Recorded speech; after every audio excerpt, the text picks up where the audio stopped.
sexto episodio y no nos hemos dado cuenta cómo pasó semanas y ya vamos en un sexto episodio.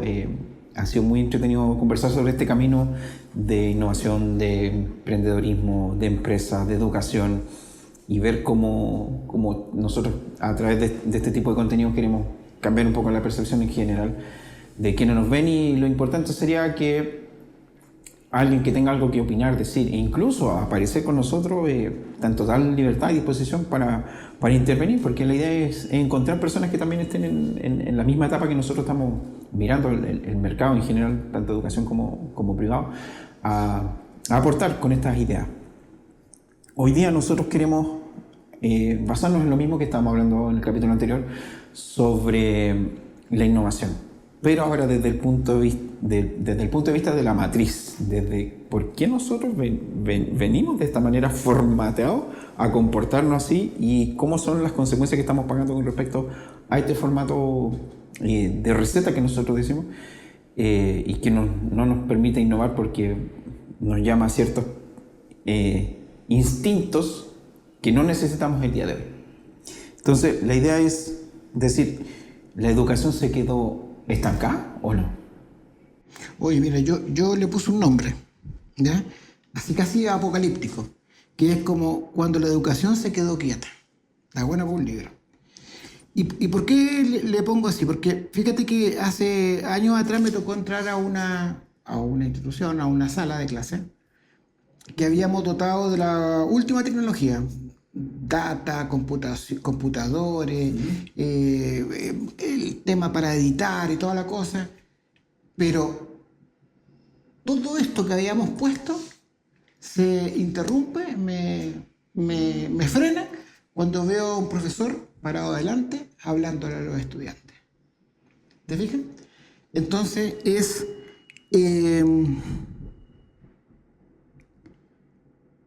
¿cuánto ha cambiado el contexto?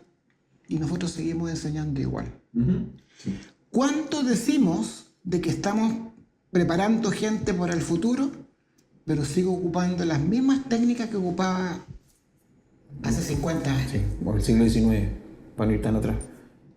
Luego, siguiendo en esta línea que hemos ido desarrollando respecto a la innovación, el tema de la innovación también le pega a la educación, ¿ya? Y en términos de educación, créeme que esta se ha quedado un poco estancada, se ha quedado un poco atrás, ha quedado un poco paralizada respecto de la demanda de lo que está pidiendo el sistema en este minuto. Sin ir más lejos, yo lo veo desde el punto de vista, por ejemplo, cultural, desde la oferta de talleres que existen a nivel municipal. Ya si bien es cierto, las municipalidades ofrecen talleres culturales, pero básicamente están bajo el mismo formato y bajo la misma metodología de enseñanza. No hay una disrupción para acercar más a los chicos que vienen con esta intuición de hambre, de tecnologías nuevas, de cómo se están haciendo los procesos nuevos, y que donde yo veo el mayor problema es que, tal como lo dijo, la formación viene tan de receta que los chicos no tienen ese acercamiento al error, a cómo desafiarse con algún conflicto, cómo resolver. La capacidad resolutiva casi ya no existe. Se produce una paradoja que es súper interesante. Fíjate que nosotros declaramos abiertamente de que preparamos gente para el futuro. Sí. Sin embargo, nos quedamos parados defendiendo lo que siempre las técnicas del pasado. Sí. Y quedamos ahí detenidos, ¿cachai? Entonces, hay como un doble discurso. Y tal como tú dices, no soy capaz, si el fin de la educación es formar para los nuevos tiempos, para generar buenos ciudadanos, estamos ocupando técnicas sobre las cuales ya pasó el tiempo. ¿Te fijas? El estudiante es diferente, la tecnología es diferente, el contexto es diferente, el conocimiento es diferente. O sea, hay un montón de elementos que ya no son iguales. Y en este caso, y aquí te abro un punto porque es interesante, la pandemia produjo un aceleramiento. Y quiero contarte una historia que es muy, muy real, pero habla finalmente de cómo uno debiese interpretar el concepto de innovación en la educación. Fíjate que había un profesor que hacía clases de matemáticas. Y durante la pandemia, él decidió hacer las clases de matemáticas en la cocina. ¿Ya? Entonces, ármate la idea. Él hacía las clases, escribía en papel de mantequilla, que era como su pizarra. En esta imagen tenía la tetera que sonaba el pitipí, sonaba el pito, y hacía... Su ambiente era la cocina y ahí hacía las clases de matemáticas para sus estudiantes. Si uno podría preguntarse si el objetivo pedagógico se cumplió, no lo sé. Pero los estudiantes evaluaron otra cosa. La fuerza, la energía de ese docente que, independiente de lo que estaba pasando afuera, fue capaz de armar su sala de clases en su cocina. ¿A qué voy con esto? Innovar en la educación no es solamente la tecnología. No. Innovar en la educación es el cambio del propósito. ¿Cachai? Sí. Es como yo me doy cuenta. Es más grande. Es más grande. Entonces, cuando uno dice, no, pero es que si lo hemos hecho así todo, no, es el cambio del propósito. O sea, hoy es, bueno, ¿cómo me adapto a este mundo que cambia tan rápido? Ahí está mi propósito. ¿Cachai? Sí. Y en el fondo es como que en ese sentido, lo que yo veo y percibo también porque tengo hijos adolescentes, es que la educación se pisa los cordones, porque habla de evolucionar, pero ellos mismos tienen ese miedo a ir en esa evolución. ¿Por qué? Porque significa inversión, adaptar, reestructurar todo, pero si no, ¿cómo? Entonces, ¿dónde ahí seguimos hablando exactamente de ese mismo patrón psicológico del miedo a innovar cuando estamos predicando exactamente lo mismo? Claro, y fíjate que cuando uno habla de innovación, necesariamente habla de miedo. Sí. Habla de miedo. Pero esto es igual que uno hablara de medicina y no hablara de las enfermedades. Entonces, si hablo de educación, es hablar también de los miedos que yo puedo tener, ¿verdad? O sea, uno de los primeros elementos de por qué no innovo es porque hay miedo. Sí. Y como decías tú, hay miedo de, bueno, es que esto va a ser muy caro, esto me va a impactar, me va a sacar, ¿te fijáis? Es que si uno le da vuelta la llave a ese concepto, vamos a llegar a un tema súper crítico y fuerte. Llegó la pandemia y llegó un virus nuevo. ¿Quién no pensó distinto? ¿Quién no innovó? ¿Quién no innovó su tecnología? ¿No desarrolló la vacuna? ¿O los laboratorios se han quedado pegados? Ahí lamentablemente tenían que innovar, investigar, evolucionar, crear, desarrollar toda una estructura nueva para poder atacar este virus. Y se logró. Pero bajo un pensamiento totalmente distinto. O sea, o nosotros aniquilamos ese virus o se aniquila la raza. Es así de simple. Si lo viéramos y lo pusiéramos en ese contexto a todo lo que significa innovar, o si no muere, todos estaríamos innovando. Sí, lo que pasa es que yo creo que hay una lectura que se hace mal. Yo creo que la lectura en educación es que el precio de innovar no tiene un elemento económico. O sea, sí, tiene un elemento económico, pero eso no es el principal. Uno no podría decir no innovo porque voy a impactar los estados financieros. ¿Ya? Voy a pegarle al balance. No. El verdadero efecto de no innovar, ¿en qué se produce? ¿O en dónde se ve? Se ve en la frustración de los estudiantes. Sí, se percibe. ¿Ya? Se ve en el desalineamiento entre lo que se enseña y lo que se requiere. Se ve en el uso, en el desinterés de los docentes. El docente hace lo mismo. No le pone, ¿ya? Y finalmente, que yo creo que ya es, y esto lo estábamos conversando delante, en que hay un aumento entre la distancia emocional de quien enseña y de quien aprende. Sí. Se genera una brecha, no hay una cercanía. Entonces, finalmente, el costo de no innovar en la educación es más que un impacto financiero.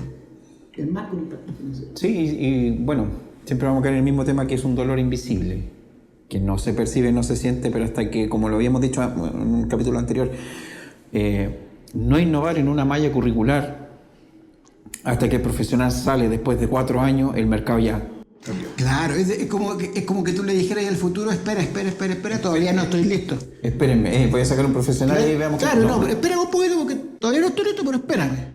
Entonces, y ese cambio tiene que ser inmediato, instantáneo. Pasó la vieja. ¿Okay? Entonces, así como ciertas instituciones van quedando un poco atrás, o finalmente van quedando obsoletas, sin tener esta percepción de invisible del cambio. Ahora, Aquí hay una cuestión que es súper potente. Fíjate que se habla poco. Se habla poco y nunca se le... Porque todo el mundo dice, oh, que en la pandemia fuimos capaces de seguir haciendo las cosas a través de internet, ¿verdad? Y todo. Sí. Pero seamos... no estábamos preparados, ¿ya? No. Pero se habla poco del caso de un país que se empezó a preparar en el 2016. ¿Ya? Uruguay. Uruguay en el 2016 empezó a capacitar a sus docentes y a sus estudiantes para trabajar en sistemas de educación no presencial, a través de línea. Sí. Y cuando llegó la pandemia, ellos hicieron Clic. y siguieron. Y no bajar. Aquí sí hubo, porque tú te encontraste con, ya sí, lo hicimos, pero había gente que no tenía computadores, gente que no tenía internet, no había las herramientas, etc. Ahora, si lo vemos a nivel mundial, hay poblaciones enteras de estudiantes que no recibieron formación en el tiempo que duró la pandemia. Exacto. ¿Ok? Entonces, innovar en educación no puede ser visto como un tema económico. ¿Cachai? Tiene un impacto sobre el estudiante. Y como real. dijo, propósito. Sin ir más lejos, una experiencia personal.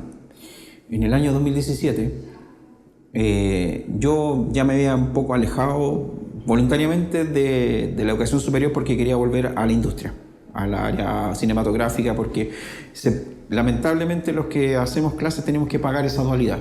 O estamos muy presentes en la educación y dejamos de lado nuestra profesión y vamos perdiendo ventaja tecnológica y avances con respecto a lo que se hace para poder dedicarnos a la docencia. Entonces yo básicamente tuve que escoger ya un poco el lado profesional por el educacional para volver a refrescarme lo que se estaba haciendo y después volver de nuevo a la educación, pero ya con otra visión.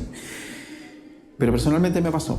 Año 2017, yo puse un proyecto, 2017 yo me acuerdo, un proyecto de crear un canal digital de televisión en el colegio de mis hijos, 2017. ¿Para qué? Para que los propios chicos crearan sus contenidos educativos, ellos mismos, o sea, alumnos enseñándole a alumnos, no el profesor, sino que los mismos alumnos creaban los contenidos. ¿Y cuál era la intuición de esto? Por ejemplo, un chico se enferma, tiene una licencia médica, perfecto, se perdió un mes de clase, pero su curso, el sexto B, creó las aulas de matemáticas porque quedaron grabadas por los mismos compañeros y están en la plataforma de la escuela. Entonces el chico nunca perdió las clases porque siempre tuvo los contenidos semana a semana. La diferencia es que, claro, no el colegio va a ir a decirle al papá, vea, póngale play, pero está ahí. Ese proyecto yo lo presenté en el colegio, no me pescaron. No, que mucho, es difícil, no es una locura. Perfecto, me quedé ahí. 2 años después, en el 2019, un colegio de Peñaflor ganó el proyecto innovador por haber puesto un canal de televisión. Y ese era el proyecto que yo les pasé a mi colegio, lo terminaron poniendo en otro.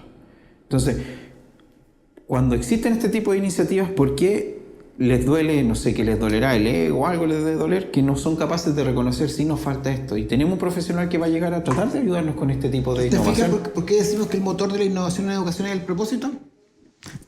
Porque tiene independencia de todos los elementos accesorios de la educación. Tiene foco en el estudiante, tiene foco en el docente, tiene foco en lo que requiere la sociedad. La accesibilidad. Luego está lo económico, ¿verdad? Exacto. Luego está lo económico.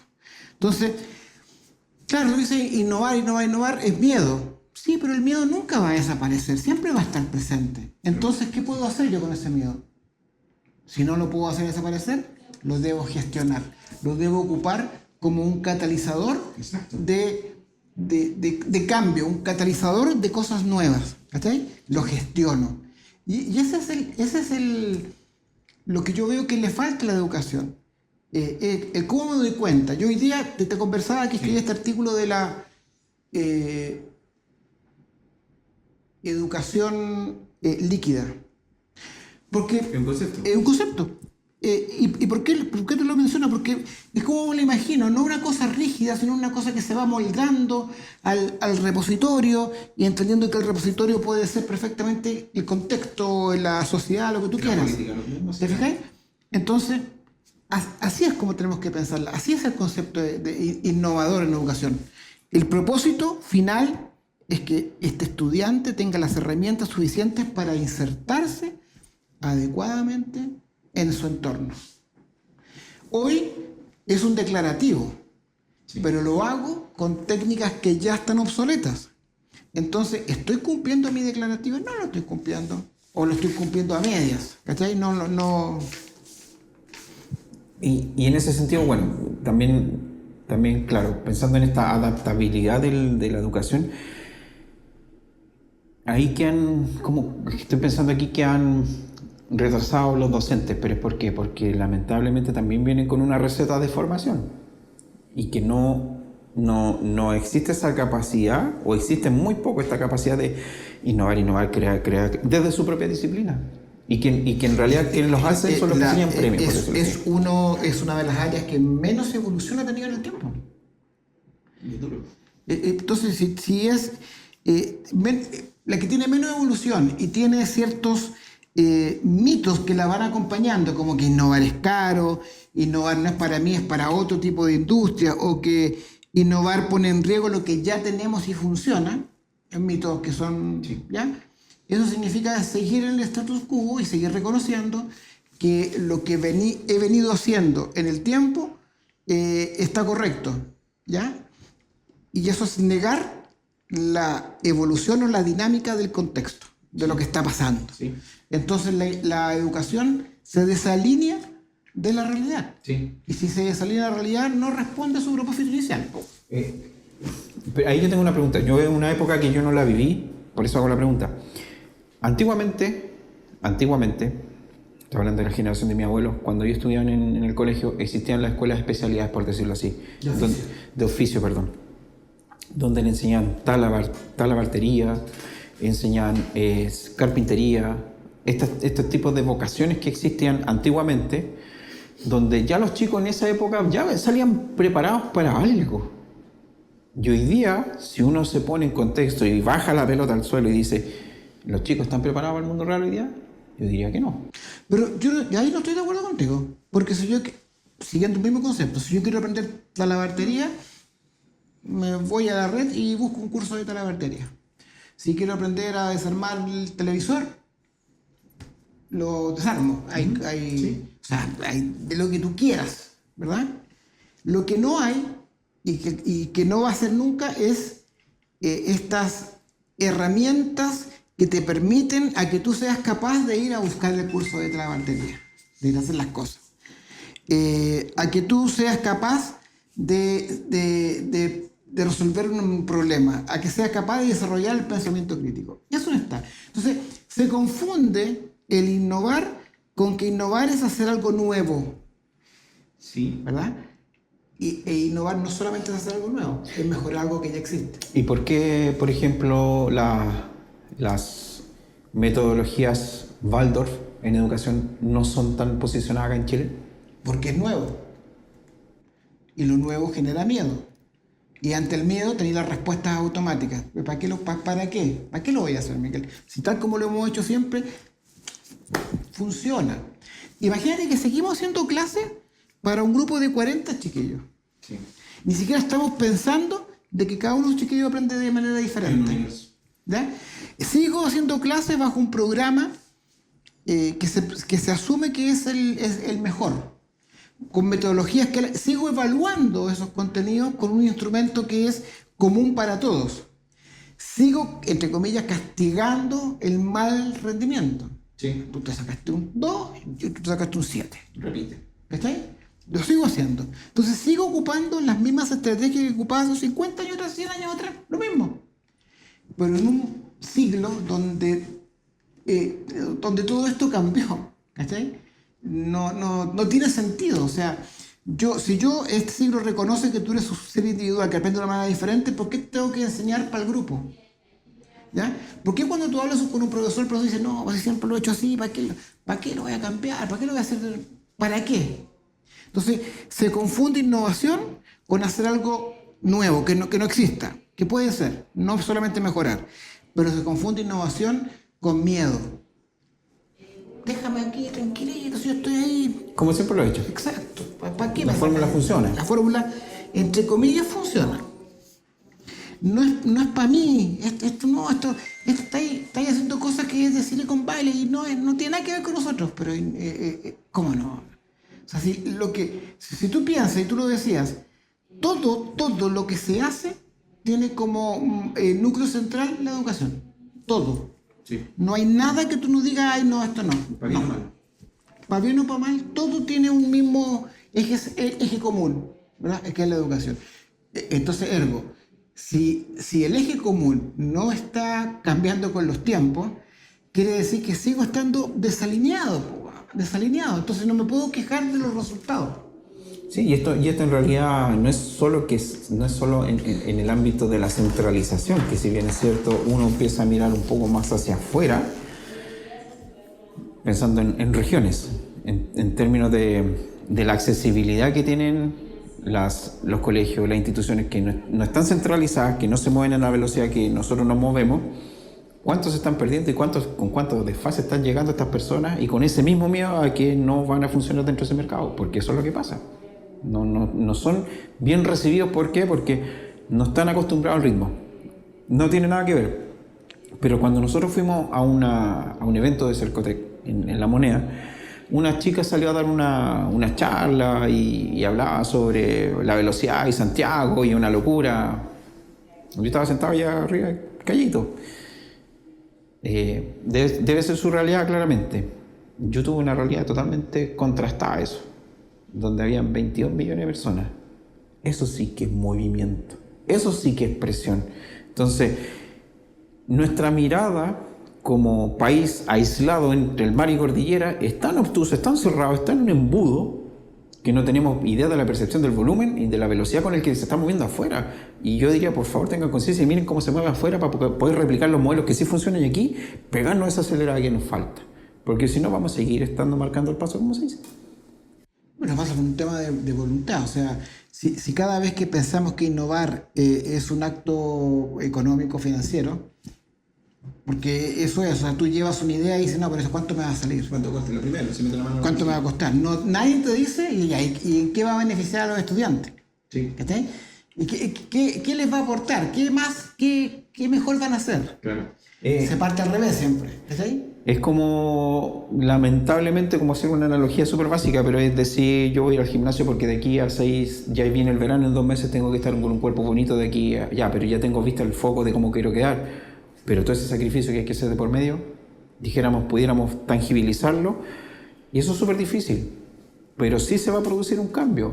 O sea, si no adaptamos a que las empresas, y en este caso la educación, mire con ese foco, con esta percepción del resultado final, esto es lo que nosotros vamos a lograr, la meta que nosotros queremos con respecto a esta formación.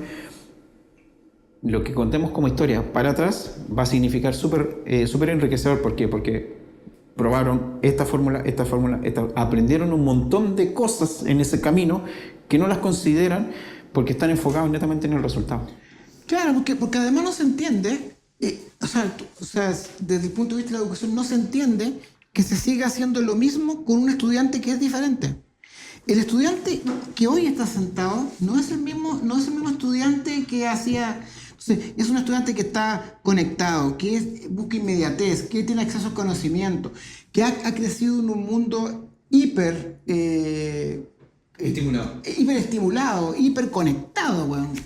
Entonces, y tienes un profesor que no tiene herramientas para trabajar con ese tipo de estudiantes. Luego, la chispa del docente se va apagando porque no logra conectar con el estudiante, y el estudiante no logra conectar con el profesor. Se produce todo este distanciamiento emocional que no ayuda a cumplir el objetivo uno del proceso educativo, ¿verdad? Que es formar. Entonces, si tú no pensaras y resolviéramos la ecuación de la manera más simple, innovar en la educación no solamente es tecnología. Innovar en la educación es quizás volver a poner la chispa en los ojos del maestro, del docente, entregarle herramientas para poder trabajar con ese tipo de estudiante, hacer que el estudiante reconozca en ese docente la diversidad, la entrega, esta energía de enseñar, ¿cachai? Entonces, no es solamente Lucas, es acortar esta brecha emocional que se ha producido, porque eso hay un docente que no entiende. Yo tengo amigos profesores que dicen, no, bueno, si están los cabros ahí con el celular, todo el... Sí. Bueno, aprovechen. Imagínate que ahora van a sacar una ley que van a prohibir los celulares dentro de la sala de clases. No tengo una opinión, si es bueno, es malo, no tengo una opinión. Pero ¿por qué no ocupar el celular como una herramienta de aprendizaje? ¿Por qué? De hecho, algo que yo utilizo, porque si bien es cierto, yo tengo mi proyecto cultural y en el fondo estoy tratando de crear una escuela de cineastas abocado a 100% a las condiciones socioeconómicas, porque si bien es cierto estudiar cine en varias partes del mundo es pertenecer a una condición socioeconómica diferente, y quiero acercar todo eso, pero para mí el celular es la mejor herramienta, porque de ahí saco toda la información y los chicos lo pueden utilizar como herramienta para crear. Entonces, desde ahí yo digo, los colegios piensan que esto es una moda o que ya va a pasar, o en realidad no lo asimilan como que hoy día es el celular. ¿Qué es la moda? El celular el celular dejó de ser moda. Después pasó el casco de realidad virtual. También pasó. ¿Pasó? Y yo creo que el celular ya dejó de ser moda, ya es parte de la normalidad, ¿verdad? Es como... Ir al baño. Claro, o sea, tú salís de la casa y dices, está mi celular. Lo primero. ¿Ya? Lo primero que tú haces. El otro día discutíamos con otras personas del metaverso, que fue como tan, pero ya fue. Y se invirtió mucha plata. Mucha plata, pero que eso no importa, porque es innovación, ¿cachai? Y entonces eso sirve para generar otras cosas. Hoy es la inteligencia artificial, no sabemos lo que va a hacer mañana. Entonces, si ya también vas a prohibir inteligencia artificial en los colegios, que pues son los habitués, o sea, esa generación está creciendo con eso. Exacto. Entonces, no es el mensajero, no. ¿Cachai? Es el mensaje el que hay que trabajar. ¿Qué sentido tiene prohibirlo?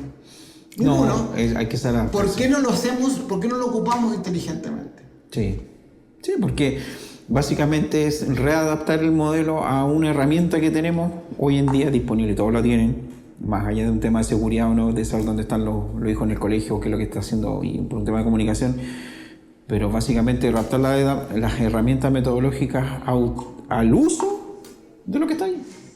Mira, hay una frase que yo creo que es súper potente para entender bien y el concepto en educación. Es que el futuro no llega, se construye. Y se construye cuando decidimos dejar de enseñar igual. Ahí recién empiezo a construir, ¿ya? Antes es un mantener. Sí. Entonces, cuando yo decido hacer algo diferente, es cuando empiezo a agregarle más piezas, más ladrillo a esta cosa.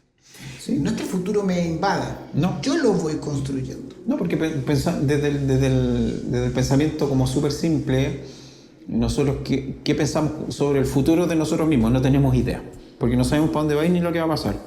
Pero sí podemos saber lo que están haciendo las empresas que están creando el futuro. Están viajando al espacio, están yendo más allá de otros planetas, están habilitando internet de una forma eterna, los canales de comunicación están avanzando. Entonces, en el fondo, hace sentido lo que dice. ¿Por qué? Porque se está creando el futuro a medida que nosotros vamos avanzando. No es que nosotros pensemos que los autos van a volar en 5 años más. Luego la educación no puede quedar atrás. ¿Está ahí? Es la base. Es la base. Y entonces, para ir cerrando, yo te digo que el precio de seguir enseñando igual no es un tema de dinero, ¿ya? No se paga con dinero, se paga con generaciones que dejan de soñar, que quedan ahí, estancadas. Porque el futuro, al final, se construye con la necesidad de atrevernos a hacer las cosas. Sí, y lamentablemente hay mucho potencial que se está perdiendo o se desmotivó básicamente porque no consiguió adaptarse. pero porque tampoco se fortalecieron esas herramientas, claro, no se fortalecieron ni se provieron, se dio probidad a esas herramientas para que impulsaran un poco. Es que no ven escenarios, si no se los mostráis, ¿cómo los va a ver? Entonces al final pasa por un tema que trasciende lo económico, ¿cachai? Trasciende lo económico.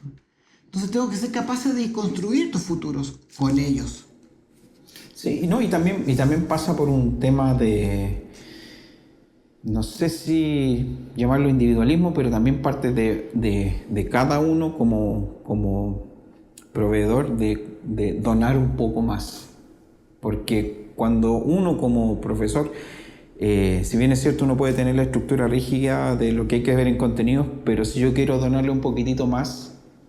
Sí, pero para eso tenés que tener la motivación. Y si la distancia está súper separada, es un profesor que, entre comillas, está ni ahí. Claro, yo lo he visto con colegas que en realidad esto es lo que hay que hacer y se acabó, y en realidad no está mirando qué es lo que está pasando en el entorno y diciendo, miren, esto es lo que hay, pero nosotros podemos hacer 3 cosas más porque el día se mueve así, y dejar ese incentivo para llamar a los chicos a que se conecten un poco más, porque haciendo esa analogía, hoy día tenemos puros pilotos de Fórmula 1, pero estamos pasándole puros autos viejos con el profe. Claro. Le enseñáis, entre comillas, el piloto de Fórmula 1, pero manejando el Fiat 600 de la Fórmula 46. Exacto. De la Fórmula 3.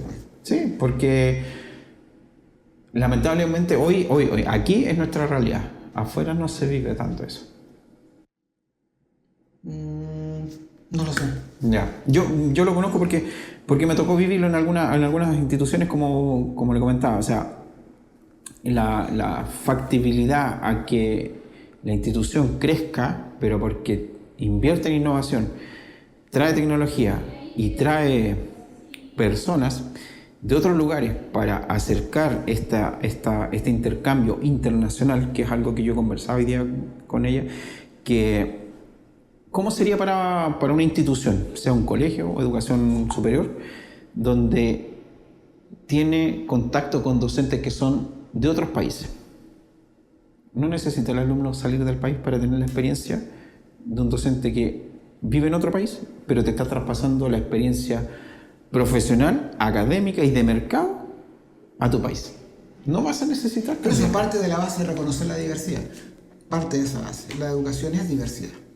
Entonces, es un valor agregado inmenso que cualquier institución podría tener, pero no lo ve.